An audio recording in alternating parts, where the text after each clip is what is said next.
Hi guys and welcome back to the channel Deepak Yadav education. Welcome to the daily current affairs discussion. तो guys आज की तारीख से जितने भी मोस्ट इंपॉर्टेंट करंट अफेयर्स बनेंगे उन सभी करंट अफेयर्स को हम यहाँ पर डिटेल में डिस्कस करेंगे। ये वीडियो यूपीएससी और स्टेट पीएससी के पॉइंट ऑफ व्यू से बहुत ज़्यादा इंपॉर्टेंट होता है। तो चलो शुभारंभ करते हैं। सबसे पहला आर्टिकल और एक बहुत इंपॉर्टेंट आर्टिकल, देखो आपने थंबनेल में अफ्रीकन स्वाइन फीवर के बारे में देखा है। तो अफ्रीकन स्वाइन फीवर काफ़ी चर्चा में है। केरला के वायनाड डिस्ट्रिक्ट के अंदर हम लोग देख रहे हैं लगभग 300 पिग्स को मारा जा रहा है। अब इन पिग्स को क्यों मारा जा रहा है? क्योंकि इनके अंदर ये अफ्रीकन स्वाइन फीवर का प्रेजेंस पाया गया है। और अगर इनको नहीं मारा गया तो फिर ये जो बीमारी है ना, ये इन जानवरों में फैलती रहेगी और फिर इन जानवरों से दूसरे जानवरों में भी फैलने लगेगी। तो एक अलर्ट जारी कर दिया गया वायनाड वाले एरिया में, साथ ही साथ में केरला के कोझिकोड डिस्ट्रिक्ट में भी यहाँ पे एक अलर्ट जारी कर दिया गया है।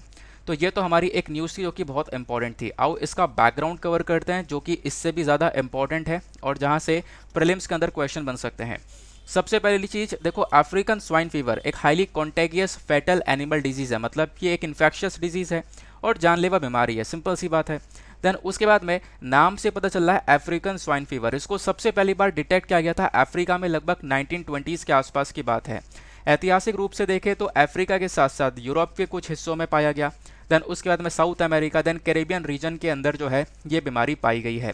2007 के बाद से लगातार बहुत सारे केसेस हम लोगों ने अफ्रीकन स्वाइन फीवर के देखे हैं।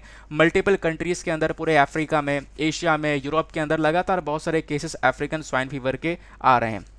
पिछले साल हम लोगों ने यही जुलाई का मंथ था तब भी हमने डिस्कशन किया था, फिर पिछले साल अक्टूबर में भी डिस्कशन किया था। देन उसके बाद अब की बार फरवरी में डिस्कशन किया था, फरवरी 2022 की बात कर रहा हूँ और ये फिर से चर्चा में आ चुका है। अच्छा, मैं ऐसा क्यों बता पा रहा हूँ? क्योंकि मैं टेलीग्राम पे ये सारी चीज़ें पोस्ट करता रहता हूँ, तो फिर इससे मुझे तारीख पता चल जाती है कि कब कब मैंने यहाँ पर इनका डिस्कशन किया है। इस वजह से ये टॉपिक जो है वेरी वेरी इंपॉर्टेंट हो जाता है। प्लस यहाँ पे देखो बताया ये भी गया कि जो ये अफ्रीकन स्वाइन फीवर है इसमें जो मोर्टिलिटी रेट है, यानी कि एक तरीके से लोगों का जो मरने के चांसेस है वो बहुत ही ज़्यादा हैं, क्योंकि इस बुखार का कोई भी इलाज आज के टाइम पर है नहीं। तो क्या इलाज है? इलाज यही है कि आपको इस अफ्रीकन स्वाइन फीवर को फैलने से रोकना होगा। और कैसे रोक सकते हैं? वो एक ही तरीका है, उस जानवर को मार दो जो एनिमल के अंदर ये अफ्रीकन स्वाइन फीवर फैल रहा है, जैसे कि यहाँ पर पिग्स के अंदर फैल रहा है, तो इनको मार दिया जाए। अगर नहीं मारा गया ना तो फिर यहाँ पर ये जो बीमारी है ये फैलती रहेगी एनिमल से दूसरे एनिमल्स के अंदर। तो ये अपने आप में एक बहुत बड़ा कंसर्न हो जाता है, ऐसा यहाँ पे बोला गया। एक और इम्पॉर्टेंट बात, ये जो अफ्रीकन स्वाइन फीवर है ना, ये ह्यूमन बींग्स के लिए इतना खतरनाक नहीं है, ये भी ध्यान रखना है। तो ये आर्टिकल भी क्लियर हो गया और ये बैकग्राउंड इन्फॉर्मेशन भी क्लियर हो गई जो कि इम्पॉर्टेंट थी। आते हैं अब पहले हम लोग अपने एक मोटिवेशन कोट को देखते हैं। कल मैंने यहाँ पर मतलब ऐसे ही मज़े मज़े में एक मोटिवेशन कोट लगाया था, तो जो कि बहुत लोगों को पसंद आया। कल बहुत सारे कमेंट्स आए, सर इसको रेगुलर रखना, एक छोटा सा कोट यहाँ पे रोज़ाना लेकर आना। तो एक छोटा सा कोट है, चलो फिर से यहाँ पर इसको डिस्कस करते हैं, देखते हैं यहाँ पे कितना मोटिवेशन ये हम लोग के अंदर भरेगा। तो क्या बोलता है, जिसने भी खुद को खर्च किया है दुनिया ने उसी को गूगल पर सर्च किया है। तो यार एक अच्छा सा कोट, ऑब्वियस ही बात है।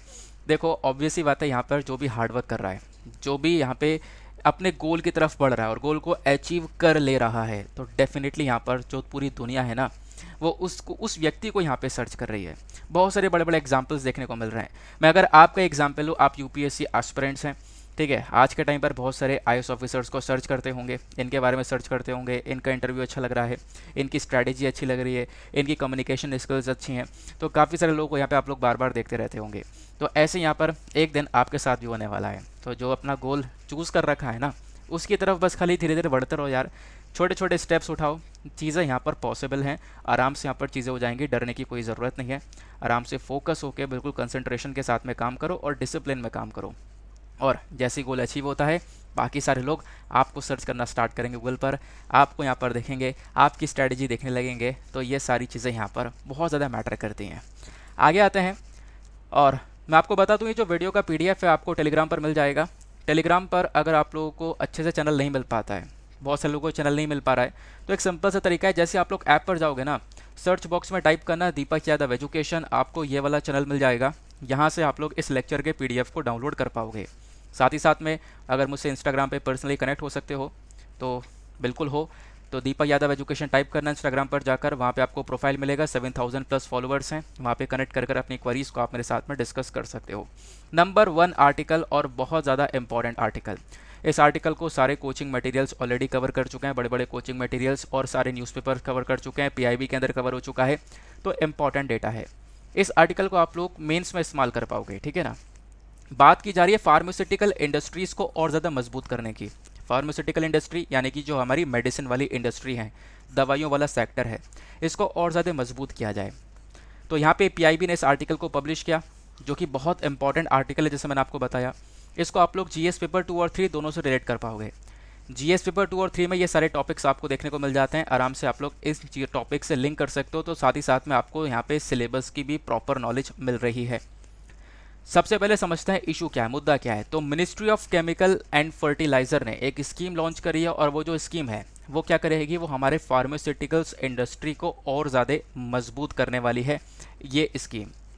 अब इसमें क्या होगा, ये जो स्कीम है ये कुछ यहाँ पे क्रेडिट लिंक कैपिटल प्रोवाइड करवाएगी, कुछ यहाँ पर पैसा वगैरह उधार पर दिया जाएगा इन फार्मास्यूटिकल सेक्टर्स को, ताकि ये लोग अपने सेक्टर्स में टेक्नोलॉजी को अपग्रेड कर सकें, ठीक है। रिसर्च सेंटर को यहाँ पे बढ़ावा मिल सके, रिसर्च कर सकें, और यहाँ पे हमारे जो फार्मास्यूटिकल सेक्टर है उसको और आगे ले सके। तो यहाँ पे पैसों का एक बहुत बड़ा सपोर्ट मिलने वाला है इस पर्टिकुलर स्कीम से। और जो सिडबी है, that is small industries development bank of India, ये बेसिकली ये प्रोजेक्ट मैनेजमेंट कंसल्टेंट है। यहाँ पे ये इस स्कीम को पूरी तरह से इम्प्लीमेंट करेगा, इसको लागू करने में मदद करेगा। इस स्कीम के अलग अलग कंपोनेंट्स आपको देखने को मिल जाएंगे। Pharmaceutical technology upgradation assistance scheme, ये इसका एक कंपोनेंट है। दूसरा कंपोनेंट आपको ये देखने को मिल जाएगा assistant to pharma industries to for common facilities scheme. अब देखो, ये जो आपको कंपोनेंट्स देखने को मिल रहे हैं, इन कंपोनेंट्स पे ज़्यादा जोर देने की आवश्यकता नहीं है, बस खाली यहाँ पे बताया गया है कि ये जो कंपोनेंट्स हैं ये क्या करेंगे, हमारे फार्मास्यूटिकल इंडस्ट्रीज़ को और ज़्यादा मजबूत करेंगे, उनको पैसा मिलेगा, कुछ अच्छे रेट पर यहाँ पर उनको फंडिंग प्रोवाइड करवाई जाएगी, ठीक है ना। फिर उसके बाद में स्टडी रिपोर्ट्स वगैरह भी तैयार की जाएंगी, बताया जाएगा कि हाँ जो इंडियन फार्मा सेक्टर है वो कितना ज़्यादा इंपॉर्टेंट है, उसको लेकर यहाँ पे रिपोर्ट्स वगैरह लेकर आई जाएंगी। तो ये अलग अलग कंपोनेंट्स है, मैंने बस खाली ऐसे लिख दिए क्योंकि पीआईबी के आर्टिकल में थे, तो मैंने वहाँ से कॉपी पेस्ट कर दिए हैं, इसके ऊपर ज़्यादा जोर देने की ज़रूरत नहीं है। अभी मैं आपके और भी बहुत सारी इंपॉर्टेंट चीज़ें बताता हूँ।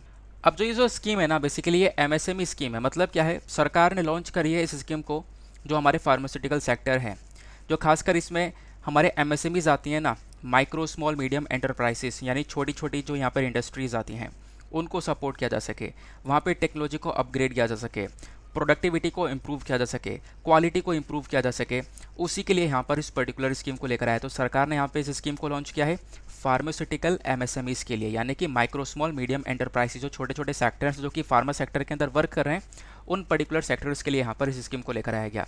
इसका ऑब्जेक्टिव क्या है, तो ऑब्जेक्टिव मैं आपको बता चुका हूँ, क्वालिटी के ऊपर, कॉस्ट को अफोर्डेबल बनाया जाए, क्वालिटी के ऊपर काम किया जाए, इसको और ज़्यादा बेहतर किया जाए। इसका इंपॉर्टेंस ऑलरेडी हम लोग डिस्कस कर चुके हैं। देखो, इंडिया को ये एक ग्लोबल लीडर बनाएगा फार्मास्यूटिकल सेक्टर के अंदर। ऑब्वियस ही बात है, जब हम लोग इस इंफ्रास्ट्रक्चर के ऊपर काम करेंगे, नई नई चीज़ें ऐड करेंगे, तो दुनिया में बहुत अच्छा यहाँ पे कंपटीशन क्रिएट कर सकते हैं। देन उसके बाद में क्वालिटी को और ज़्यादा इम्प्रूव किया जाएगा। देन उसके बाद में दुनिया भर में भी काफ़ी ज़्यादा चर्चा होने वाली है।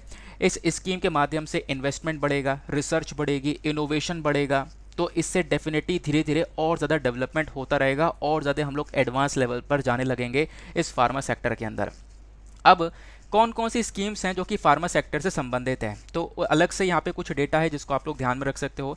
एक है promotion of bulk drugs park scheme. जो सरकार है, सरकार का एम यह है कि हम लोग 3 मेगा बल्क ड्रग पार्क बनाएं भारत के अंदर, और ये जो पार्क बनाए जाएंगे इंडिया के अंदर, ये हम लोग अलग अलग स्टेट्स के साथ में पार्टनरशिप करके बनाएंगे। इसमें क्या होगा, हम लोग मतलब बल्क में, ढेर में यहाँ पे ड्रग्स को बनाएंगे, यानी दवाइयों को बनाया जाएगा, इनकी मैन्युफैक्चरिंग की जाएगी। क्योंकि आज के टाइम पर बहुत सारी दवाइयाँ हम लोग बाहर से मंगा रहे हैं ना, तो वो जो डिपेंडेंसी है दूसरे देशों के ऊपर, वो डिपेंडेंसी कम हो जाएगी। आराम से हम लोग अपने देश के अंदर प्रोडक्शन करेंगे, मैन्युफैक्चरिंग करेंगे, और यहाँ पे अपने हेल्थ केयर को एक सपोर्ट प्रोवाइड करवाएंगे। एक अफोर्डेबल हेल्थ केयर यहाँ पर सिटीजन्स को मिलना स्टार्ट हो जाएगा। तो ये यहाँ पर फार्मा सेक्टर को लेकर एक स्कीम नंबर 1 ये आ जाती है। दूसरा, यहाँ पर फार्मा सेक्टर के लिए जो पीएलआई स्कीम है वो भी जारी करी गई है, प्रोडक्शन लिंक्ड इंसेंटिव स्कीम। देखो, नाम से पता चल रहा है, प्रोडक्शन जितना ज़्यादा करोगे उसके बदले में सरकार आपको इंसेंटिव देगी, वो यहाँ पे प्रोडक्शन लिंक्ड इंसेंटिव स्कीम कहलाती है।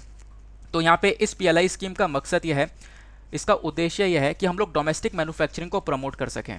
अब डोमेस्टिक मैन्युफैक्चरिंग किस चीज़ की, जो की स्टार्टिंग मटेरियल्स होते हैं या फिर एक्टिव फार्मास्यूटिकल इंग्रेडिएंट्स होते हैं, यानी KSM और API। अब ये क्या होता है, ये बेसिकली रॉ मटेरियल्स होता है जो कि दवाइयों के अंदर यूज़ किया जा रहा है। अब जो रॉ मटेरियल्स है ना, ये हम लोग बाहर से मंगाते हैं। आज के टाइम पर हम लोग बहुत ज़्यादा डिपेंडेंट हैं दूसरे कंट्रीज़ के ऊपर, वो इन रॉ मटेरियल्स को लेकर। और जब हम लोग बाहर से मंगाते हैं तो ये थोड़ा सा और ज़्यादा कॉस्टली पड़ जाता है। तो हमारा फोकस ये है कि प्रोडक्शन लिंक्ड इंसेंटिव स्कीम के तहत हम लोग क्या कर सकें, डोमेस्टिक मैन्युफैक्चरिंग को बढ़ा सकें, और खासकर जो रॉ मटेरियल से भारत के अंदर प्रोड्यूस किया जाए। और इन्हीं रॉ मटेरियल से क्या होता है, ये दवाइयाँ ज़्यादातर बनती हैं। अगर मैं एग्जांपल दूं, जितने भी जो मेजर एंटीबायोटिक्स हैं जो कि आपको बैक्टीरिया फंजाई से बचाती हैं, जो ये एंटीबायोटिक्स है ज़्यादातर, वो बेसिकली दो रॉ मटेरियल से बनी हुई हैं, पेनिसिलिन जी और उसके बाद में यहाँ पर एराइथ्रोमाइसिन थायोसिनेट। ये बेसिकली यूज़ की जाती है in the production of macrolides. और ये जो पेनिसिलिन जी है ये यूज़ की जाती है किसको बनाने में, सेफ्लोसोप्रिन्स को बनाने में। तो यहाँ पर बताया ये जा रहा है कि रॉ मटेरियल्स का एक बहुत बड़ा रोल होता है, ठीक है ना। तो इसमें हम लोग काम कर रहे हैं। तो मैंने आपको बताया फार्मास्यूटिकल सेक्टर को कैसे बढ़ावा दिया जा रहा है, स्कीम लेकर आई गई है जो खासकर हमारे फार्मा सेक्टर के अंदर जो एमएसएमई जो छोटे छोटे इंडस्ट्रीज़ हैं उनको कैसे बढ़ावा दिया जाएगा, क्रेडिट प्रोवाइड करवा के, उधार प्रोवाइड करवा कर पैसा दिया जाएगा अच्छा खासा, जिससे कि उनको सपोर्ट मिलेगा। प्लस फार्मा सेक्टर के संबंध में ये दो स्कीम और आती हैं। बस ये एक छोटा सा आर्टिकल था, आई होप आपको काफ़ी अच्छे से क्लियर हुआ है। नंबर 2 आर्टिकल, ये भी बहुत ज़्यादा इंपॉर्टेंट है। यहाँ पे बात की जा रही है नालसा के बारे में, that is national legal services authority. काफ़ी चर्चा में है, डिस्कशन करेंगे। तो ये बेसिकली यहाँ पर ये वाला आर्टिकल भी पीआईबी से लिया गया है, और मैंने आपको बताया पीआईबी एक one of the most important source है।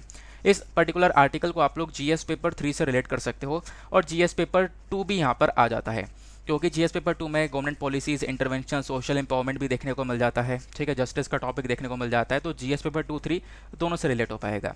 अच्छा, इशू क्या है, देखो यहाँ पर बेसिक सा मुद्दा यह है कि जो minister of law and justice हैं उन्होंने यहाँ पर कुछ डिटेल्स के बारे में बताया है कि जो फंड्स अलोकेट किया गया नालसा के थ्रू लीगल सर्विस देने के लिए, उसके बारे में यहाँ पे कुछ इन्फॉर्मेशन, कुछ डिटेलिंग्स यहाँ पर दी गई। मतलब क्या है कि जो ये नालसा है, यह है नेशनल लीगल सर्विसेज अथॉरिटी। अभी जो नेशनल लीगल सर्विसेज अथॉरिटी है इसको बनाया गया है लीगल सर्विसेज अथॉरिटी एक्ट 1987 के अंदर में। अच्छा, नालसा को क्यों बनाया गया? जब हमारे पास में इतने सारे कोर्ट हैं, सुप्रीम कोर्ट है, हाई कोर्ट है, डिस्ट्रिक्ट कोर्ट है, जब ये सारे कोर्ट हैं तो आपका जो भी केस है, जो भी मुद्दा है, आप इन कोर्ट के अंदर देख सकते हो। लेकिन यहाँ पर दिक्कत ये है ना कि बहुत सारे वीकर सेक्शंस देखने को मिलते हैं हमारे सोसाइटी के अंदर। उनके पास में प्रॉपर मनी नहीं है कि वो अपने यहाँ पर केस को लेकर इस कोर्ट में जा सकें। तो ये जो नालसा है वो उनको सपोर्ट प्रोवाइड करवाता है। जो नालसा है ये ना, ये इनको फ्री और कॉम्पिटेंट लीगल सर्विसेज देता है। तो फ्री में यहाँ पर सर्विसेज मिलती हैं weaker sections of the society को। तो इसी वजह से यहाँ पर नालसा चर्चा में रहता है। तो नालसा ने क्या किया, कुछ फंड अलोकेट किया लीगल सर्विस अथॉरिटीज़ को, ताकि लीगल एड प्रोग्राम भारत भर में चलाया जा सके। फ्री में ये जो लीगल सर्विसेज हैं वो यहाँ पर दी जा सके सभी लोगों को। उसके लिए कितना कितना फंड अलोकेट किया, उसके बारे में इन्फॉर्मेशन यहाँ पर दी गई थी। तो ये तो हमारी इन्फॉर्मेशन हो गई, जो कि यहाँ पे इंपॉर्टेंट भी इतनी है नहीं। अब हम लोग आते हैं डायरेक्टली कुछ इंपॉर्टेंट चीज़ पर। अच्छा, नालसा की जब चर्चा होती है तो आपको पता होगा सुप्रीम कोर्ट के जजमेंट में यहाँ पर 2014 में नालसा का एक बहुत बड़ा रोल था, जिसने यहाँ पर जो थर्ड जेंडर है बेसिकली उसके बारे में इन्फॉर्मेशन दी थी, ठीक है ना। ट्रांसजेंडर के बारे में यहाँ पर इन्होंने एक तरीके से ट्रांसजेंडर को जो एक तरीके से कोई अलग से यहाँ पे जगह नहीं मिला करती थी, वो जगह यहाँ पर ट्रांसजेंडर को मिलने लगी। एक तीसरी कैटेगरी बनाई गई थी, वो भी यहाँ पर नालसा के थ्रू बनाई गई थी। इसी वजह से नालसा और ज़्यादा इंपॉर्टेंट बन जाता है। अच्छा, इस बॉडी को कब बनाया गया, इसका बैकग्राउंड पढ़ लो, बहुत इंपॉर्टेंट है प्रीलिम्स के पॉइंट ऑफ व्यू से। नालसा को बनाया गया था 1995 में under the legal services authorities act of 1987। तुम्हारे पास में ये एक्ट है, इस एक्ट के माध्यम से इस बॉडी को बनाया गया। बॉडी का काम क्या, मैंने आपको बता दिया कि जो वीकर सेक्शंस है, जो कोर्ट में यहाँ पर नहीं जा सकते, उनको यहाँ पे लीगल सर्विसेज देने का काम करता है, फ्री में लीगल सर्विसेज देने का काम करता है नालसा। इस वजह से इसका एक कोर्ट है, न्याय सबके लिए या फिर access to justice for all, यहाँ पर ये बोलता है, ठीक है ना। आ गई बात। फिर उसके बाद में यहाँ पर क्या बोला गया, जो नालसा है ना, ये बहुत सारा फंड वगैरह देता है स्टेट लीगल सर्विसेज अथॉरिटीज़ को, क्योंकि अलग अलग लीगल सर्विसेज अथॉरिटीज़ है जो कि यहाँ पर ये अलग से लीगल एड सिस्टम चला रही हैं। यहाँ पे बहुत सारी जो लीगल सर्विसेज है वो दी जा रही हैं, तो यहाँ पे उनको फंड वगैरह डिस्ट्रीब्यूट करने का काम करता है नालसा। प्लस हमारे संविधान में काफ़ी सारे प्रोविजंस हैं, जैसे आर्टिकल 39A को जब आप लोग देखते हो हमारे संविधान के, वो ये बात करता है कि सभी लोगों के पास में यहाँ पर अपॉर्चुनिटी है कि सभी लोग यहाँ पर अपने जस्टिस को सिक्योर कर सकें। हर एक जो सिटीज़न है भारत के अंदर, हर एक जो नागरिक है ना, उसको जस्टिस मिलना चाहिए। और ऐसा ना हो कि यहाँ पर उसको जस्टिस नहीं मिल पा रहा है किसी इकोनॉमिक और दूसरे डिसेबिलिटी के कारण, ठीक है ना। अगर ऐसा कुछ होगा तो बेसिकली यहाँ पर उसको एक प्रोटेक्शन दी जाएगी। तो कॉन्स्टिट्यूशन प्रोविजन के अंदर बताया गया है कि जो सिटीज़न है उसकी इकोनॉमिक या डिसेबिलिटी कंडीशन में ऐसा ना हो कि उसको जस्टिस ना दिया जाए, जस्टिस उसको हर हाल में मिलना चाहिए, और जिसके लिए नालसा जो है ये वर्क करता है।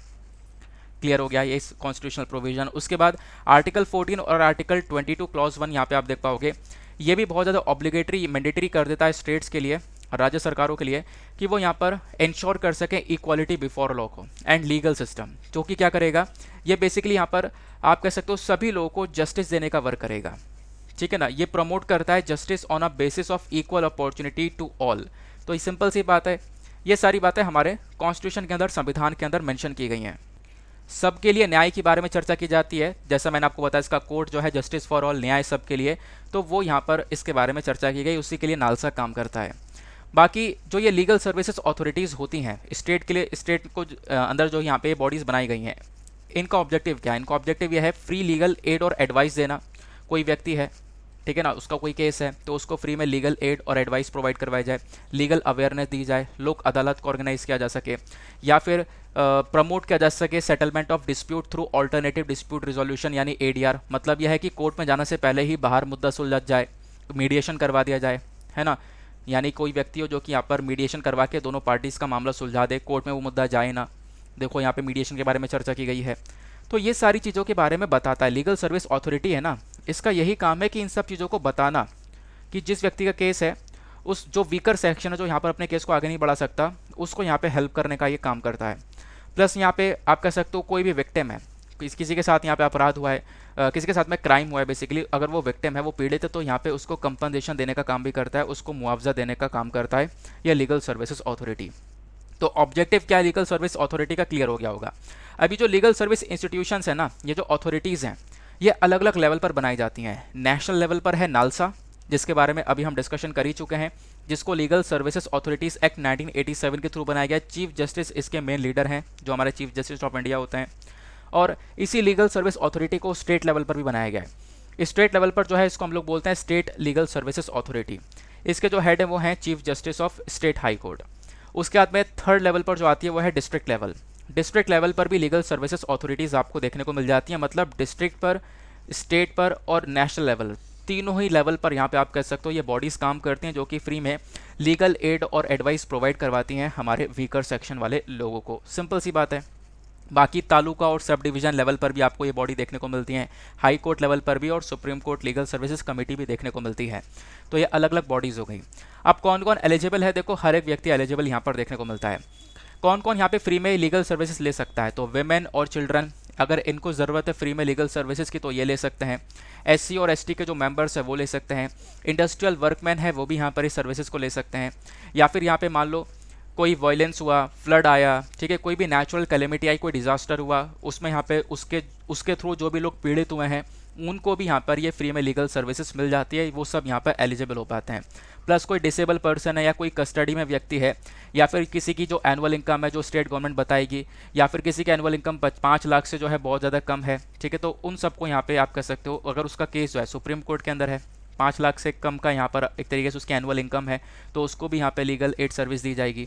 या फिर कोई विक्टिम है, कोई ऐसा ह्यूमन बींग है जिसकी यहाँ पर तस्करी हुई है, ठीक है, कोई भिखारी है, तो इस प्रकार से यहाँ पर आप देख पाओगे इन सबको फ्री में लीगल सर्विसेज प्रोवाइड करवाई जाती हैं। तो ये इंपॉर्टेंट पॉइंट है, इसको बहुत ध्यान से याद रखना। भिखारी की बात नहीं की जा रही है, बेगार की बात की जा रही है। बेगार क्या होता है, बिना मजदूरी के ज़बरदस्ती यहाँ पर किसी से मतलब काम करवाना जो कि जानलेवा काम हो, तो वो सारी चीज़ें होती है। अगर कोई उससे पीड़ित है तो उसको भी यहाँ पे सपोर्ट करने का काम करता है ये लीगल सर्विस, ठीक है ना। तो आई होप आपको क्लैरिटी मिल चुकी है। उसके बाद में ये तो बात हो गई नालसा की। अब एक और कुछ डेटा आता है कि इससे संबंधित और क्या क्या इनिशिएटिव हैं, यानी लीगल सर्विस देने वाले और कोई भी इनिशिएटिव है क्या हमारी कंट्री में? बिल्कुल हैं। लीगल सर्विस मोबाइल ऐप देखने को मिल जाएगा, दिशा स्कीम देखने को मिल जाएगी, है ना। तो ये कुछ अलग से यहाँ पे स्टेप्स जो कि अगेन लीगल सर्विस देने का काम करते हैं। तो नालसा क्या था ये ध्यान रखना, ये फंडिंग के बारे में डिस्कशन किया गया, इस वजह से नालसा चर्चा में आया और नालसा मैंने आपको यहाँ पर समझा भी दिया है। आगे आते हैं नेक्स्ट पर्टिकुलर आर्टिकल पर। अगला आर्टिकल भी बहुत ज़्यादा इंपॉर्टेंट होने वाला है। यहाँ पे डिस्कशन किया गया है राइट टू हेल्थ के बारे में। तो यहाँ पे ये जो आर्टिकल है ये इंडियन एक्सप्रेस का है, ऊपर यहाँ पे जो है वो छुप गया है आर्टिकल का, तो इंडियन एक्सप्रेस का ये आर्टिकल है। अब यहाँ पे क्या हुआ है हम लोग समझते हैं। इस पर्टिकुलर आर्टिकल को आप लोग जीएस पेपर 3 से रिलेट कर पाओगे। सिलेबस के अंदर यहाँ पे जीएस पेपर 3 और 2 दोनों से रिलेट हो पाएगा, ठीक है ना, क्योंकि ये जो तीनों टॉपिक हैं बेसिकली हमारे 2 के अंदर आते हैं। अब आते हैं, देखो हेल्थ टॉपिक डायरेक्टली हमारे जीएस पेपर 2 के अंदर मेंशन है। इशू क्या है पहले समझते हैं। देखो मुद्दा क्या है, मुद्दा यहाँ पर यह है कि रिसेंटली क्या होता है, पार्लियामेंट में एक डिस्कशन होता है, बहुत इंटेंस, बहुत तगड़ा डिस्कशन किया जाता है प्राइवेट मेंबर्स बिल को लेकर। एक प्राइवेट मेंबर बिल होता है, क्या होता है आगे समझाऊंगा। तो प्राइवेट मेंबर बिल को लेकर एक इंटेंस डिस्कशन होता है। अच्छा, ये बिल किस चीज़ को लेकर है? तो राज्यसभा के अंदर एक बिल लेकर आया गया, राइट टू हेल्थ बिल, कि भैया यहाँ पर राइट टू हेल्थ को लेकर एक काम किया जा सके, जो भी हमारे वर्कर्स हैं उनकी हेल्थ के ऊपर ध्यान दिया जा सके, उसको लेकर एक बिल लेकर आया गया, जो कि एक प्राइवेट मेंबर बिल था, जिसको लेकर एक इंटेंस डिस्कशन हुआ। उसी के बाद से लगातार यहाँ पे चर्चा हो रही है। इस बिल का मेजर गोल, इसका उद्देश्य यह है कि हम लोग क्या कर सके, जो हेल्थ केयर है लोगों को वो दी जा सके, ठीक है ना, लोगों की जो वेलबींग है उसका ध्यान रखा जा सके, लोगों की हेल्थ को प्रमोट किया जा सके, लोगों को जो भी हेल्थ की फैसिलिटी है वो सारी की सारी प्रोवाइड करवाई जा सके, उनकी फिजिकल मेंटल हेल्थ का भी ध्यान रखा जा सके, वो सारी बातें यहाँ पर इस बिल के अंदर बताई गई थी, ठीक है ना। तो इसी की वजह से जो राइट टू हेल्थ का टॉपिक है ये काफ़ी चर्चा में आया। अब यहाँ पे आपको जानना है राइट टू हेल्थ के बारे में काफ़ी सारी इन्फॉर्मेशन है। जैसे अगर हम लोग बात करें राइट टू हेल्थ की, तो राइट टू हेल्थ बेसिकली यहाँ पे आपका एक फंडामेंटल राइट देखने को मिल जाएगा, ठीक है ना। मैं अगर आप लोग को थोड़ा डिटेल से बताऊँ तो राइट टू हेल्थ है या फिर हेल्थ केयर जो है बेसिकली एक ह्यूमन राइट है। अब राइट टू हेल्थ को लेकर काफ़ी सारे जो प्रोविजंस है भारत के अंदर वो स्टैंड करते हैं। ये कौन कौन से प्रोविजंस हैं आपको लिख कर रखने हैं, क्योंकि आपको मेंस में हेल्प करेगा, क्योंकि ये टॉपिक काफ़ी इंपॉर्टेंट है। अगर हम लोग इंटरनेशनल कन्वेंशन की बात करें राइट टू हेल्थ को लेकर, इंटरनेशनल लेवल पर क्या क्या बात होती है, तो इंडिया जो है ना वो universal declaration of human right का सिग्नेटरी है। तो मैं आपको बताता हूँ, जो आर्टिकल 25 है universal declaration of human right का, जिसको 1948 में बनाया गया था, ये बेसिकली बात करता है राइट टू हेल्थ के बारे में, लोगों की राइट टू हेल्थ के बारे में। लोगों के पास में फूड होना चाहिए, क्लॉथिंग होनी चाहिए, हाउसिंग होना चाहिए, मेडिकल केयर होना चाहिए, और जो भी इंपॉर्टेंट सोशल सर्विसेज हैं वो लोगों को मिलना चाहिए। ये लोगों का हक है, ये इन लोगों से छीना नहीं जा सकता। ये बेसिकली इंटरनेशनल लेवल पर कानून है। तो इंडिया भी यहाँ पर इसका सिग्नेटरी है, इंडिया ने भी यहाँ पर इस कन्वेंशन को साइन कर रखा है। तो इंटरनेशनल लेवल पर तो ये बात हो गई राइट टू हेल्थ को लेकर। बाकी राइट टू हेल्थ जैसे मैंने आपको बताया एक फंडामेंटल राइट है। फंडामेंटल राइट जो कि 12 से 35 तक, आपको 12 से 35 तक सारे के सारे फंडामेंटल राइट्स देखने को मिलते हैं। इसमें जो आर्टिकल 21 है हमारे कॉन्स्टिट्यूशन ऑफ इंडिया का, वो बेसिकली हम लोग को यहाँ पे फंडामेंटल राइट देता है, राइट टू लाइफ का, right to life and personal liberty. तो ये आर्टिकल 21 के अंदर मेंशन है। क्या ऐसे क्वेश्चन बन जाते हैं, पूछ लिए जाते हैं, ठीक है। राइट टू हेल्थ जो है वो कौन सा आर्टिकल मेंशन है, राइट टू प्राइवेसी कौन सा आर्टिकल मेंशन है। राइट टू प्राइवेसी को लेकर साल 2020 में क्वेश्चन पूछा गया था कि कौन से आर्टिकल में चर्चा की गई है। अच्छा चलो बता दो राइट टू प्राइवेसी कौन सा आर्टिकल मेंशन है, ठीक है ना। चलो आगे आते हैं। फिर उसके बाद में ये तो हो गई इंटरनेशनल लेवल पर बात, ये हो गई फंडामेंटल राइट्स को लेकर। अब यहाँ पे ये बात होती है डीपीएसपी को लेकर, क्योंकि फंडामेंटल राइट्स के साथ साथ हमारे संविधान में डीपीएसपीज भी आपको देखने को मिलते हैं, मतलब directive principles of state policy. तो डीपीएसपी के अंदर आर्टिकल 38 है, 39, 42, यानी कि जैसे मैंने आपको बताया आर्टिकल 12 से 35 तक सारे फंडामेंटल राइट हैं। 35 के बाद से यहाँ पर जो है वो डीपीएसपी स्टार्ट हो जाते हैं। तो आर्टिकल 38, 39, 42, 43, 47 ये सब आपको देखने को मिल जाते हैं, ठीक है ना। ये भी कहीं ना कहीं आप कह सकते हो राइट टू हेल्थ के बारे में चर्चा करते हैं, ठीक है ना। तो ये इंपॉर्टेंट बात हो गई।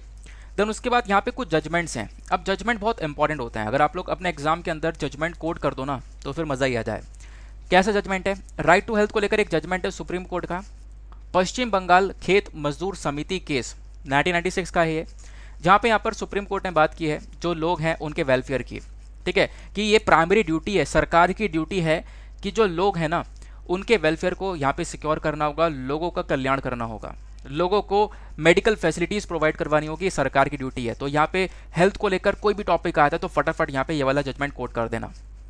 फिर एक और जजमेंट है, वो है यहाँ पे Paramanand Katara versus Union of India 1989 का यहाँ पर एक केस देखने को मिलेगा। सुप्रीम कोर्ट ने यहाँ पे भी रूल किया और बोला कि देखो जो भी डॉक्टर है, जो इतने भी डॉक्टर हैं, चाहे वो गवर्नमेंट हॉस्पिटल के अंदर हो या कैसे भी प्रोफेशनल्स हो, तो सभी डॉक्टरों को यहाँ पर उनके लिए कंपलसरी है कि वो अपनी सर्विसेज को बढ़ाएं और लोगों की जो लाइफ है ना उसको प्रोटेक्ट करने में यहाँ पर लगा दें। तो ये आपको राइट टू हेल्थ को लेकर कुछ जजमेंट्स देखने को मिल जाते हैं। अब इसका इंपॉर्टेंस क्या है, राइट टू हेल्थ का इंपॉर्टेंस देखो बहुत ज़्यादा है। सबसे पहली बात, हेल्थ केयर सर्विसेज को आगे प्रमोट किया जा रहा है। जो लोग हैं ना उस राइट टू हेल्थ के बेसिस पर, क्योंकि उनके पास में हक है, तो यहाँ पे इसकी वजह से सरकार के ऊपर प्रेशर डलता है, सरकार के लिए भी यहाँ पे कंपलसरी है कि सरकार इसके प्रति काम कर सके। प्लस उसके बाद में हर एक व्यक्ति को यहाँ पे पावर मिलती है कि वो यहाँ पे इन सर्विसेज को एक्सेस कर सके, उनको ये जो क्वालिटी सर्विसेज है वो मिल सकें, तो इससे भी यहाँ पे जो लोगों की हेल्थ है वो इंप्रूव होती है। तो ये भी एक इंपॉर्टेंस है। प्लस लोगों का जो पॉकेट एक्सपेंडिचर है वो कम होता है, मतलब कि जो लोग हैं अब आप कह सकते हो हेल्थ सर्विस के लिए उनको बहुत ज़्यादा पे करना पड़ जाता है, बहुत ज़्यादा खर्चा यहाँ पर एक तरीके से उनका हो जाता है उनकी पॉकेट से। तो ये जो लोगों का रिस्क है ना वो थोड़ा सा कम हो जाएगा, क्योंकि बहुत ज़्यादा खर्चा होता है इसकी वजह से। मतलब किसी कोई बीमार हुआ ना, उसका बिल इतना बड़ा हो जाता है कि इंसान गरीबी में आ जाता है उसका बिल भरते भरते। आज के टाइम पर ऐसा देखने को मिल रहा है। तो उस चीज़ को लेकर भी यहाँ पर सरकार को एक प्रोटेक्शन देनी चाहिए, सरकार को यहाँ पर एक काम करना चाहिए, एक हेल्थ सर्विस यहाँ पर अच्छी से क्वालिटी वाली हेल्थ सर्विस देनी चाहिए, ताकि यहाँ पे क्या कर सकें, जो लोगों का एक्सपेंडिचर है वो थोड़ा सा कम कर सकें, ठीक है ना। हम अपने हेल्थ केयर सेक्टर पे थोड़ा इन्वेस्टमेंट कर सकें, हेल्थ केयर को थोड़ा और एडवांस बना सकें, जिससे कि यहाँ पर हमारा जो एक्सपेंडिचर है, लोगों का जो खर्चा है इस पर्टिकुलर हेल्थ सेक्टर के अंदर, वो थोड़ा सा कम हो जाए, है ना। तो ये चीज़ें यहाँ पर देखने को मिलती है। तो राइट टू हेल्थ बेसिकली इन सब चीज़ों को लेकर वर्क करता है। बाकी ये तो बात हो गई हमारी राइट टू हेल्थ की। अब हमारे हेल्थ सेक्टर के अंदर काफ़ी सारे चैलेंजेस देखने को मिलते हैं, परेशानियां देखने को मिलती हैं। सबसे पहला चैलेंज है lack of primary health care services. जो important primary health care services होते हैं, अच्छा प्राइमरी हेल्थ केयर सर्विसेज और सेकेंडरी हेल्थ केयर सर्विसेज में क्या डिफरेंस है, नीचे कमेंट सेक्शन में लिखो। प्राइमरी हेल्थ केयर सर्विसेज के अंदर काफ़ी बड़ी कमी देखने को मिलती है आज के टाइम पर, क्योंकि हमारे पूरे देश भर में अगर हम लोग बात करें तो जो primary public health care health centre जो देखने को मिलेंगे, वहाँ पे कुछ थोड़ी बहुत सर्विस है, प्रेगनेंसी केयर की सर्विसेज हैं, जो इंपॉर्टेंट सर्विसेज हैं वो यहाँ पर नहीं है। कुछ लिमिटेड सर्विसेज दी जा रही है, लिमिटेड हेल्थ केयर वहाँ पे मिल रहा है, तो अगेन यहाँ पर एक प्रॉब्लम बन जाती है। प्लस हेल्थ सेक्टर में भारत सरकार का जो फंडिंग है वो बहुत इनएडिक्वेट है, मतलब कि फंडिंग बहुत कम हो रही है। जैसे मैं आपको बता चुका हूँ ऑलरेडी, हेल्थ सेक्टर के ऊपर इंडिया जो है बहुत कम पैसा खर्च रहा है। अगर हम लोग इसको कंपेयर करें दूसरे देशों से, लगभग कितना, तो जो एक्सपेंडिचर है ना पब्लिक हेल्थ के ऊपर, वो यहाँ पे आप देख पाओगे इंडिया के जीडीपी का अप्रोक्स 1.3% है, जो कि बहुत कम है। और इंडिया को यहाँ पर बहुत ज़्यादा इसका एक्सपेंडिचर करना होगा, ठीक है ना। हालांकि यहाँ पे लोगों के लिए बहुत ज़्यादा कंसर्न हो जाता है, ये हेल्थ सर्विसेज को लेने में लोगों का खर्चा बहुत ज़्यादा हो जाता है, ठीक है ना। तो इसके लिए यहाँ पे क्या करना होगा, थोड़ा इन्वेस्टमेंट ज़्यादा करना होगा हमारे हेल्थ सेक्टर के अंदर, जिससे कि यहाँ पे लोगों को भी एक सपोर्ट मिले, हमारा जो हेल्थ सेक्टर है वो थोड़ा सा एडवांस हो जाए। तो पर्टिकुलर पब्लिक हेल्थ के ऊपर एक्सपेंडिचर जो खर्चा है वो थोड़ा सा इंक्रीज़ करना होगा, ताकि जो लोग यहाँ पे दवाइयों के ऊपर खर्चा कर रहे हैं वो थोड़ा सा कम हो सके, लोगों की गरीबी यहाँ पर थोड़ी सी दूर हो सके। प्लस पब्लिक हेल्थ सिस्टम के अंदर मैंने आपको बताया काफ़ी सारी परेशानियां देखने को मिलती हैं, जैसे नॉन कम्युनिकेबल डिजीज़ हो गए, इसको सही से टैकल नहीं किया जा रहा है, वहाँ पे परेशानी आ रही है। पेंडेमिक के टाइम पे बहुत बड़े बड़े यहाँ पर प्रॉब्लम क्रिएट हुई दुनिया भर में, आप कह सकते हो प्रॉब्लम आ रही थी। इंडिया के अंदर भी हेल्थ केयर फैसिलिटीज़ को लेकर काफ़ी बड़ी प्रॉब्लम थी। सबसे बड़ी चीज़ तो हमें कोविड-19 से सीख जाना चाहिए। कोविड-19 में सबसे भारी भरकम कमी देखने को मिली है हेल्थ को लेकर प्रॉपर फैसिलिटीज़ नहीं मिल पा रही थी, लोगों की जान जा रही थी। तो उस चीज़ को देखते हुए हम लोग को थोड़ा सा अब अपग्रेड हो जाना चाहिए। तो वो सारी चीज़ें हेल्थ सेक्टर को लेकर देखने को मिल जाती हैं। बाकी मैंने आपको बताया इसी राइट टू हेल्थ को लेकर एक प्राइवेट मेंबर बिल यहाँ पे जारी किया गया था, तो इसी बिल के ज़रिए यहाँ पे काफ़ी हद तक डिस्कशन हुआ और उसी की वजह से हमने आर्टिकल डिस्कस किया। नाउ ये जो पब्लिक बिल और प्राइवेट बिल है, इन दोनों के बीच में क्या डिफरेंस होता है इसको थोड़ा सा क्लियर कर लेते हैं। देखो पब्लिक बिल होता है ना, इसको पार्लियामेंट में इंट्रोड्यूस किया जाता है मिनिस्टर के थ्रू, लेकिन जो प्राइवेट बिल होता है इसको इंट्रोड्यूस किया जाता है मेंबर ऑफ पार्लियामेंट के through other than a minister. मतलब एमपी तो होगा, मेंबर ऑफ पार्लियामेंट तो है वो, लेकिन यहाँ पे वो मिनिस्टर नहीं होना चाहिए, तो वो प्राइवेट बिल को यहाँ पे पास कर सकता है। पब्लिक बिल की बात करते तो public bill basically ruling party को दर्शाता है, यानी जो सरकार है वो बेसिकली उसकी पॉलिसीज़ को दर्शाता है, लेकिन private bill basically opposition party को दर्शाता है, ठीक है ना। ओपोजिशन पार्टी यहाँ पे काफ़ी सारे प्राइवेट बिल जारी करती है कि हाँ ये चीज़ें गलत हैं, वो चीज़ें गलत हैं।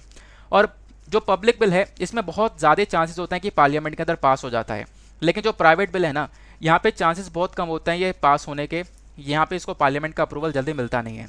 बाकी एक दिक्कत ये भी देखने को मिलती है, मान लो पब्लिक बिल है, लोकसभा से फिर राज्यसभा में पास करना है, तो यहाँ पे क्या होता है कि अगर मान लो यहाँ पे सरकार ने, जो रूलिंग गवर्नमेंट है वो पब्लिक बिल को पास कर रही है, अब इन्होंने कोई बिल को लेकर आए और लोकसभा ने यहाँ पे मान लो रिजेक्ट कर दिया, तो इससे तो सरकार का कोई कॉन्फिडेंस नहीं रह गया, क्योंकि लोकसभा के अंदर बिल आराम से पास हो जाता है, राज्यसभा के अंदर थोड़ी सी दिक्कतें आती हैं। तो बताया ये गया कि सर जब आप लोग देखते हो किसको, लोकसभा को, तो लोकसभा में भी सरकार बिल पास नहीं करवा पा रही है। अगर ऐसा है तो फिर सरकार को रिज़ाइन भी करना पड़ सकता है पब्लिक बिल के अंदर, ऐसा यहाँ पे बोला गया। लेकिन प्राइवेट बिल के ऊपर कोई असर ही नहीं पड़ेगा भाई, अपोजिशन पार्टी ये पास कर रही है, अगर नहीं पास हुआ तो कोई बात नहीं, बैठे रहो, कोई दिक्कत नहीं हो रही है, कोई रेजिग्नेशन वगैरह नहीं होगा।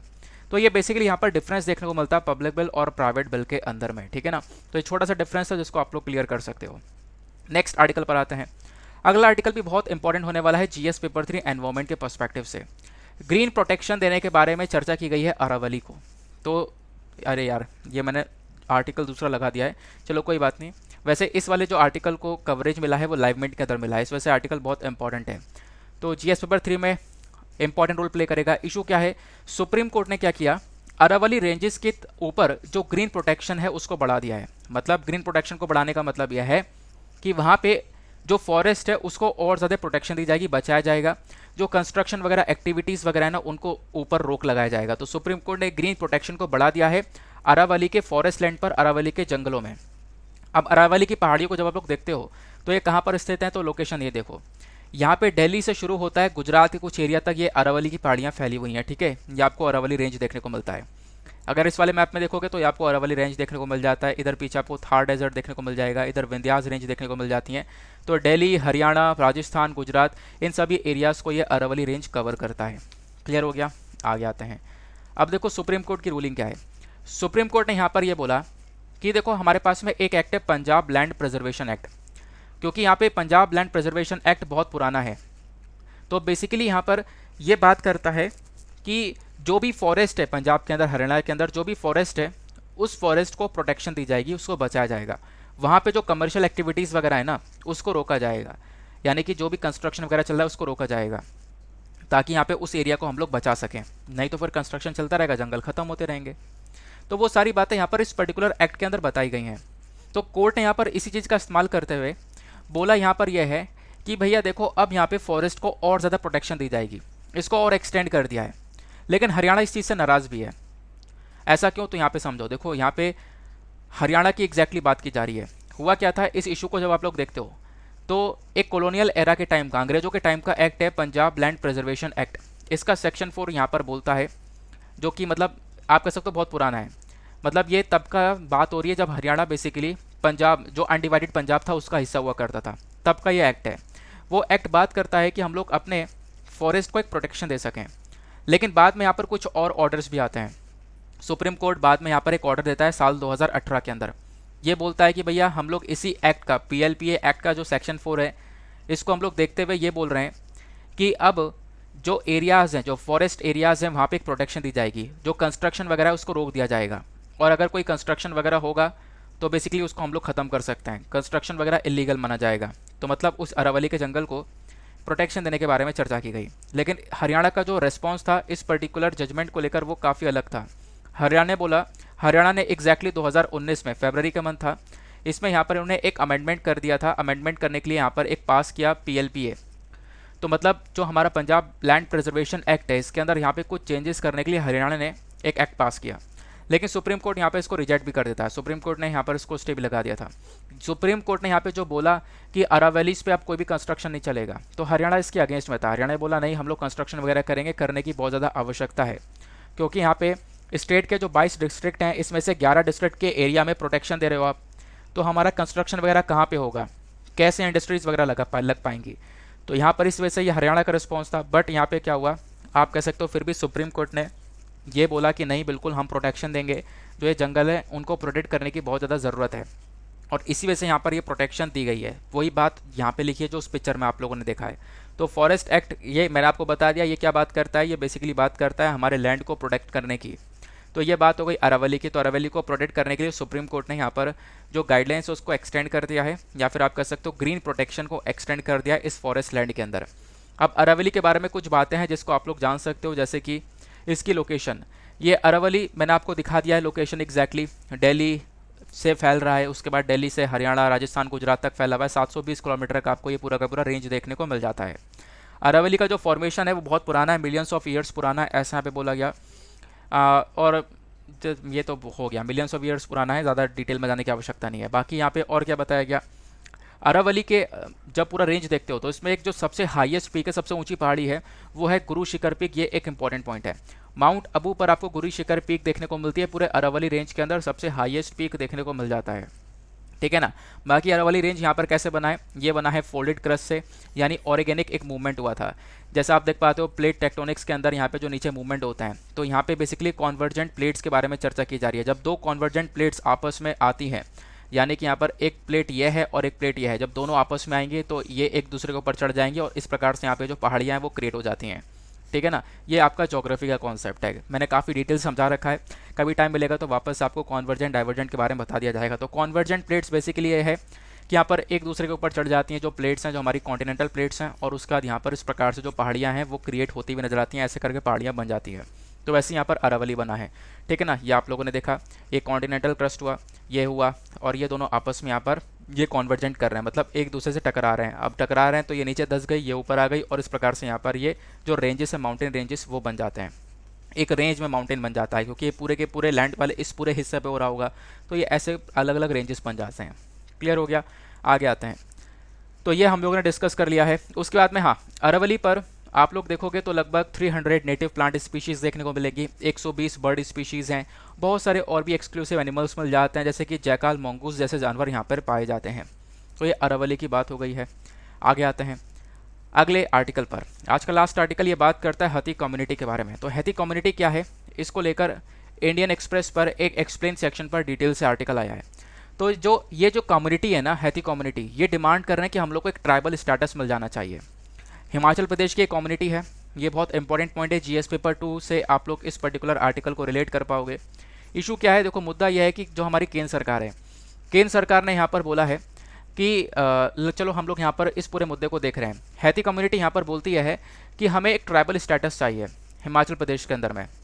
तो केंद्र सरकार बेसिकली इस चीज़ को देख रही है, ठीक है ना, इसको कंसिडर कर रही है, और यहाँ पर ट्राइबल स्टेटस देने के बारे में चर्चा की जा रही है हाथी कम्युनिटी को। हाथी कम्युनिटी हिमाचल प्रदेश के सिरमौर डिस्ट्रिक्ट से बिलोंग करती है। यहाँ पे हिमाचल प्रदेश हुआ, इधर उत्तराखंड हुआ, इधर आपको सिरमौर देखने को मिल जाएगा। इसके आसपास और भी बहुत सारे एरियाज़ हैं जहाँ तक हाथी कम्युनिटी फैली हुई है। क्लियर हो गया। हाथी कम्युनिटी जो है, इनका जो नाम है हाथी, वो कैसे पड़ा है, देखो यहाँ पर क्या है, बहुत पुराने ज़माने में क्या हुआ करते थे, ये अपने घर में उगाई हुई जो सब्जियां हैं, अपने खेतों में उगाई हुई जो सब्जियां हैं, फसलें हैं, मीट हो गया, वूल हो गया, जिसका प्रोडक्शन ये लोग खुद करते थे, उसको यहाँ पे छोटे छोटे मार्केट्स में बेचा करते थे, जिस मार्केट को हम लोग हाथ के नाम से जानते हैं। तो इस मार्केट में ये इन सामान को बेचा करते थे, तब से यहाँ पर जो कम्युनिटी का नाम है वो हाथीस कम्युनिटी पड़ा हुआ है।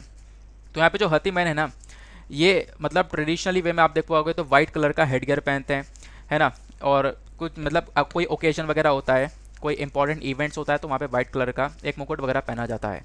नाउ यहाँ पे जो हाथी होमलैंड है, मैंने आपको बताया हाथी वाली जो जगह आपको देखने को मिल जाती है, ये आपको हिमाचल प्रदेश और उत्तराखंड के बॉर्डर वाले हिस्से पर देखने को मिल जाते हैं। और यहीं पर आपको 2 रिवर देखने को मिलेंगी, गिरी और तोन रिवर। ये दोनों ना यमुना नदी की सहायक नदी हैं। ये यमुना नदी जा रही है, और इधर यहाँ पे गिरी नदी आ गई, इधर ये तोन नदी आ गई। और ये दोनों कौन है, ये दोनों यमुना की ट्रिब्यूटरी हैं, सहायक नदियाँ हैं, ध्यान रखना। यमुना रिवर हिमाचल प्रदेश से पास होती है, बिल्कुल होती है। इसको लेकर यूपीएससी के अंदर एक क्वेश्चन था, ठीक है ना, कि हिमाचल प्रदेश से कौन कौन सी नदियाँ पास होती हैं, तो यमुना भी पास होती है, ये आपको ध्यान में रखना है।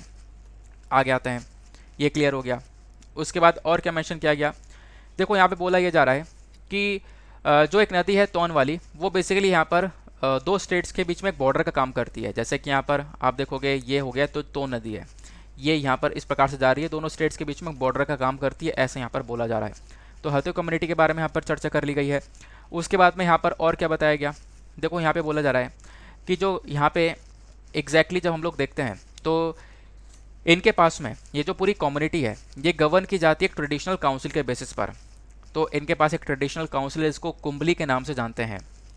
तो इसी काउंसिल के बेसिस पर यहाँ पे सारा काम होता है। और जो कुंबलीज की जो पावर है ना, वो बेसिकली अनचैलेंज पावर देखने को मिल जाती हैं। हालांकि यहाँ पे पंचायती राज सिस्टम आया, उसके बावजूद भी यहाँ पर कुंबलीज की पावर कहीं नहीं गई है। तो बेसिकली यहाँ पर आप कह सकते हो ट्रेडिशनल काउंसिल है, इसके बेसिस पर यहाँ पे सारा काम चलता है। हाथीस कम्युनिटीज़ को गवर्न किया जाता है इस पूरे के पूरे काउंसिल के बेसिस पर। अगर हम लोग इनके साइज़ की बात करें तो यहाँ पे बोला जा रहा है कि इनका जो प्रेजेंस है वो लगभग 9 असेंबली सीट्स के अंदर है। यानी कि जो सिरमौर और शिमला रीजन है ना, उस पर्टिकुलर स्टेट के अंदर, वहाँ पे 9 असेंबली सीट्स के अंदर हाथी कम्युनिटी का एक प्रेजेंस भी देखने को मिलता है। जो 2011 की जनगणना था इंडिया की, उस जनगणना के तहत अगर हम लोग देखें तो जो टोटल पॉपुलेशन है जो इन हाथी कम्युनिटी की, मतलब खासकर हिमाचल प्रदेश की बात करें तो हिमाचल प्रदेश के ट्राइबल पॉपुलेशन की जो आबादी है, ठीक है, वहाँ के जो एक तरीके से ट्राइबल पॉपुलेशन जो ट्राइब्स जनजातियाँ हैं, उनकी जो आबादी वो लगभग 3,92,126 के आसपास देखने को मिल जाती है, जो कि उस पूरे हिमाचल प्रदेश का जितने भी पॉपुलेशन उसका 5.7% है। तो उस ट्राइबल के अंदर ये हाथी कम्युनिटी भी आती है, तो ध्यान रखना। तो ये लोग डिमांड कर रहे हैं कि हम लोगों को क्या मिल जाए, एक ट्राइबल स्टेटस मिल जाए। तो ट्राइबल स्टेटस की यहाँ पर ये लोग डिमांड कर रहे हैं। अब देखो यहाँ पर दिक्कत ये है ना, दिक्कत यह है कि इनको इस एरिया में बहुत प्रॉब्लम हो रही है। ये लोग काफ़ी पीछे रह गए हैं एजुकेशन और एम्प्लॉयमेंट के मामले में। तो एक सपोर्ट चाहिए, एक पहचान चाहिए, एक रिप्रेजेंटेशन चाहिए हिमाचल प्रदेश के अंदर। उसके लिए यहाँ पर ट्राइबल स्टेटस यहाँ पर इसकी डिमांड कर रहे हैं।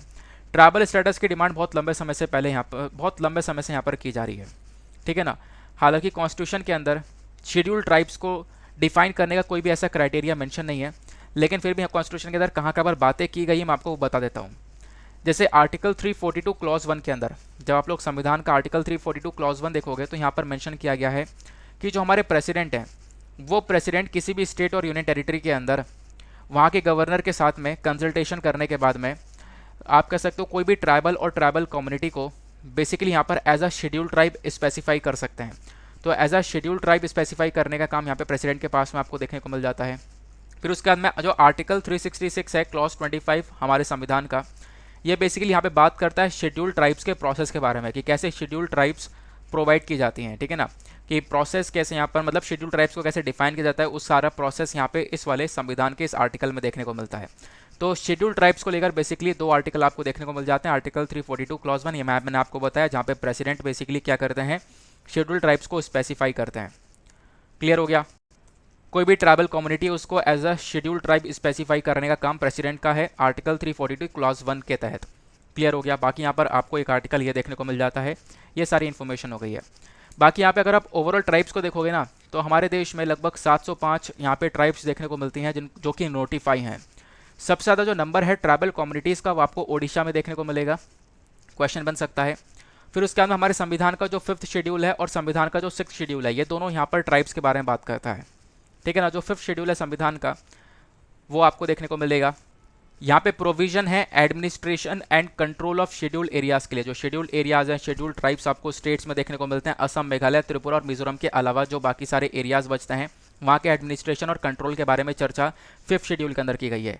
बाकी जो असम, मेघालय, त्रिपुरा, मिजोरम है, इनको 6th शेड्यूल के अंदर कवर किया गया है, ठीक है ना। इनके पास में अपना स्पेसिफिक काउंसिल वगैरह भी आपको देखने को मिल जाता है, ऑटोनॉमस काउंसिल जिसको हम लोग यहाँ पे बोलते हैं, ठीक है। तो ये एक अलग से टॉपिक है, जब आप लोग पॉलिटी पढ़ोगे तो उसमें ये सारी इन्फॉर्मेशन आपको मिल जाएगी। बट अभी यहाँ पर छोटी छोटी जो न्यूज़ थी, ये चर्चा में थी, तो मैंने आपको यहाँ पर इसके बारे में बता दिया है कि ऐसे क्वेश्चन बन जाते हैं 6th शेड्यूल कौन सी चीज़ से संबंधित है। तो ये ट्राइब्स को प्रोटेक्शन देने के बारे में चर्चा करता है, ऐसा क्वेश्चन बना भी है। तो यहाँ पर इस वजह से मैंने ऊपर से बता दिया। बाकी पॉलिटी में आप डिटेल से कवर करो ही लोगे इसके अंदर, जब भी पॉलिटी पढ़ोगे। ऑब्वियस सी बात है, पढ़े बिना जाओगे नहीं, तो पॉलिटी के अंदर इसके बारे में आपको चीज़ें मिल जाएंगी। बाकी ट्राइब्स के लिए कुछ और लीगल प्रोविजंस हैं। हम लोग ट्राइब्स को प्रोटेक्शन देते हैं अलग अलग प्रोविजंस के माध्यम से, जैसे कि schedule caste and the schedule tribes prevention of atrocities act हो गया, यानी जो शेड्यूल कास्ट और शेड्यूल ट्राइब्स उनको अत्याचारों से बचाने के लिए यहाँ पर एक्ट है। उसके बाद पेसा एक्ट है, provision of panchayat extension to the schedule areas act. फिर यहाँ पे schedule tribe and other traditional forest dweller act आपको देखने को मिल जाएगा। तो ये अलग अलग एक्ट्स हैं जो कि यहाँ पर शेड्यूल ट्राइब्स के लिए वर्क करते हैं। बाकी शेड्यूल ट्राइब्स को प्रोटेक्शन देने के लिए और भी काफ़ी सारे इनिशिएटिव्स स्टार्ट किए गए। ट्राइफेड हो गया, digital transformation of tribal school, ठीक है, जो हमारी पर्टिकुलर वल्नरेबल ट्राइबल ग्रुप्स होते हैं। अच्छा, पर्टिकुलर वल्नरेबल ट्राइबल ग्रुप्स के अंदर कितनी ट्राइब्स आती हैं नीचे कमेंट सेक्शन में लिखना। उनके डेवलपमेंट के लिए काम किया जा रहा है। प्रधानमंत्री वन धन योजना यहाँ पे चलाई जा रही है ट्राइब्स पीपल के लिए। प्लस यहाँ पे ट्राइब पीपल को लेकर कुछ और कमिटीज़ देखने को मिलती हैं, ठीक है ना। तो ट्राइब्स से संबंधित कुछ कमिटीज़ हैं। वो कमिटीज़ कौन कौन सी हैं? एक ज़्यादा कमेटी है जिसको 2013 में बनाया गया था, भूरिया कमीशन जिसको 2002 से 4 के बीच बनाया गया था। देन लोकुर कमेटी 1965 की कमेटी देखने को मिलती है। तो ये सारी बातें ट्राइब्स को लेकर हैं। ट्राइब्स को लेकर जितनी भी इंपॉर्टेंट इन्फॉर्मेशन थी वो कवर कर दी गई है। हैती कम्युनिटी के बारे में चर्चा कर ली गई है। इनकी डिमांड है कि देखो ये काफ़ी बैकवर्ड में है अभी, तो यहाँ पर इनको एक ट्राइबल स्टेटस मिले, एक प्रोटेक्शन मिले और इनको एक रिप्रेजेंटेशन मिले हिमाचल प्रदेश के अंदर, ठीक है ना। तो ये कुछ डेटा था। तो आई होप आपको काफ़ी सारी चीज़ें बहुत आसान से आराम से क्लियर हो चुकी हैं। ये कुछ आर्टिकल ऐसे थे जो कि द हिंदू के अलावा अलग अलग सोर्सेज के अंदर कवर किए गए थे। दैट इज़ वाई हमने यहाँ पर इसको डिस्कस किया है ना। वो इसी के साथ में करते हैं लेक्चर को समाप्त। मिलते हैं आप लोगों से अगले वीडियो में। आज के लिए bye bye, have a nice day, thank you and Jai Hind.